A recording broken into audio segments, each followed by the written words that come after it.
ជំរាបសួរបងប្អូននេះគឺជាការកាត់ស្មៅដោយប្រើប្រាស់កាបិតកងណាអញ្ចឹងលក្ខណៈពិសេសរបស់វាខុសពីកាបិតធម្មតារបស់យើងហ្នឹងគឺយើងកាត់កលឹងគល់ដំណាំបងប្អូនណា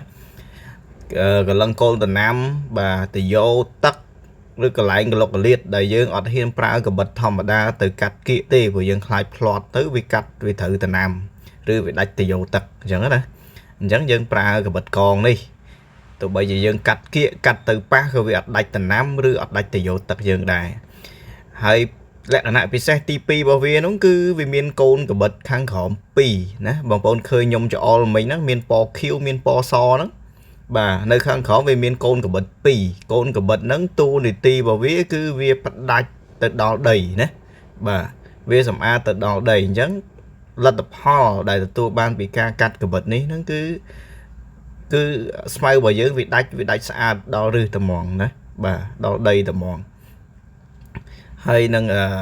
តំណាំឬទៅយកទឹករបស់យើងគឺវានៅស្អាតធម្មតាណាទោះបីជាយើងកាត់ទៅគៀកកាត់ទៅប៉ះជាមួយនឹង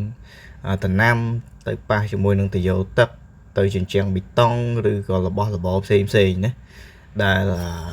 កាបិតធម្មតាយើងអត់ហ៊ានកាត់ទៅគៀកទេអញ្ចឹងកាបិតនេះយើងអាចកាត់ទៅគៀកបាន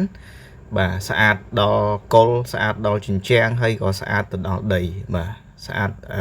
ស្មើនឹងដីត្មងណាវាជ្រះស្អាតតែម្ដងបាទអញ្ចឹងអានេះគឺជាលក្ខណៈពិសេសរបស់វាដែលខុសពីកាបិតធម្មតារបស់យើងបាទអញ្ចឹងបងប្អូនឃើញកលឹងគល់តរ៉េណាឃើញកាត់ទៅគៀកគល់តរ៉េប៉ះគល់តរ៉េតែម្ដងបាទហើយគល់លក្ខីយើងចង់ទៅគៀក